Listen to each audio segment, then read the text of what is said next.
Hello fans of all ages, Ryan Morick back here with you. This is my second video slash podcast of the day. Obviously some big news. The Brooklyn Nets get James Harden. Wow, 2 hours after I said that Brooklyn probably couldn't get James Harden because I figured at that point it would have to include Kyrie Irving. And previously Houston had said that they basically were not going to get rid of James Harden if Kyrie Irving was not part of the piece. Well, they got two other teams involved. They basically got 8 picks and LeVert, and it was a whole big shebang. I can't even tell you the exact deals of the trade, but wow, it was a blockbuster. So, first thing I need to say is that if you're a Brooklyn Nets fan, you need to be absolutely ecstatic. I'm going to be very, very blunt here. You are stupid if you think the Brooklyn Nets got worse. You can argue that in a few years, they will lose this trade because they essentially have no first-round picks for the foreseeable future. They got rid of Jared Allen, who is a great defender and just 22 years old. They got rid of Karis LeVert. They got James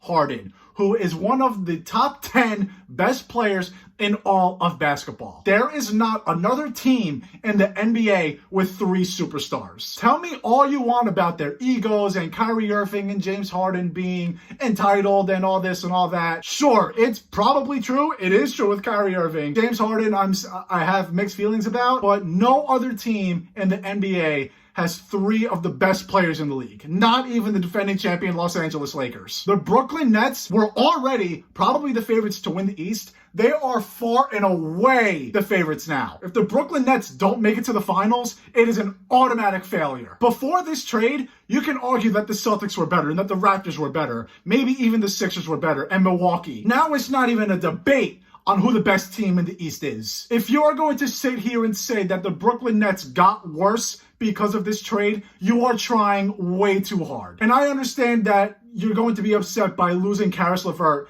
and Jared Allen. But you know what? Big blockbuster trades had to hurt in some way, shape, or form. Jared Allen can become one of the best interior defenders in all of the league in a few years. He could be a perennial all-star in a few years. Same thing with Karis LeVert, who is now going to Indiana, and I think he's going to thrive there. But you look at this starting 5 with Kyrie Irving back, Kevin Durant, Kyrie Irving, James Harden, Joe Harris, DeAndre Jordan, Jeff Green coming off the bench. That's a scary starting lineup. The best in the league. Not even probably. That's by far the best starting lineup in the league, in my opinion. You cannot sit here and tell me that the Nets got worse when they got James Harden. You can be afraid that it might be a failure down the road. Rightfully so. Because honestly, if the Nets don't win a ring within the next 3 years, this is the worst trade in franchise history. Worse than when they got Kevin Garnett and Jason Terry and Paul Pierce. This trade would far and away be worse than that. But you have to understand that at that time, they got Paul Pierce and Kevin Garnett when they were way out of their prime. You are getting James Harden still in his prime. James Harden is going to be an MVP candidate. James Harden can average 35 points a night. James Harden is going to be a bucket. Kevin Durant is a bucket. Kyrie Irving is a bucket. Say what you want about 3 superstars wanting to be the main guy. Personally, I think Kyrie Irving and James Harden are stupid if they think that they are better basketball players than Kevin Durant, and I think they need to realize that. But are we really going to sit here and think that not one of them will take somewhat of a backseat? Again, losing Karis LeVert's going to hurt. Losing Jared Allen's going to hurt. Losing, I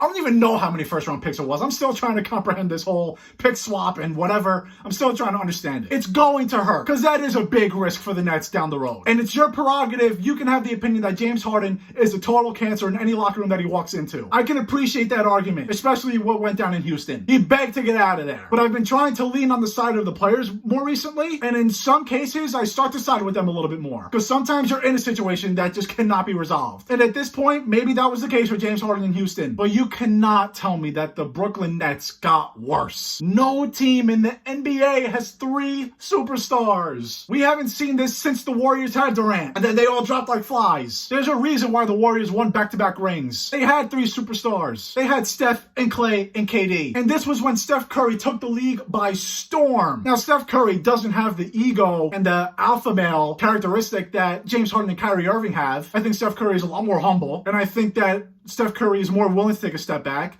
But Steph Curry, again, he took the league over a few years ago. He reinvented how basketball is played today. When they got Kevin Durant, they figured it out. And I'd be very surprised to see if the Nets didn't do that. Again, if Brooklyn does not win a ring in the next 3 years, it's a total failure. And it didn't work. But to sit here and be upset if you're a Brooklyn Nets fan that you were on the cusp of being in the playoffs, and then you became a playoff team, and then you got Kevin Durant and Kyrie Irving, and you were counting down the days for this season, and then you got James Harden on top of that, how are you going to complain? I do feel bad for the Nets fans who did stick it out when D'Angelo Russell was carrying them to the playoffs, and they had to watch Caris LeVert grow, and Spencer Dinwiddie grow. By the way, they're going to get Spencer Dinwiddie back next year. That team's going to be that much better next year when Dinwiddie comes back from his injury. And it's kind of amazing to see D'Angelo Russell, Caris LeVert, and Spencer Dinwiddie are not on the active roster when they're the ones where Brooklyn Nets fans fell in love with that organization again. So that's very odd to see and almost funny, but you look at this team right now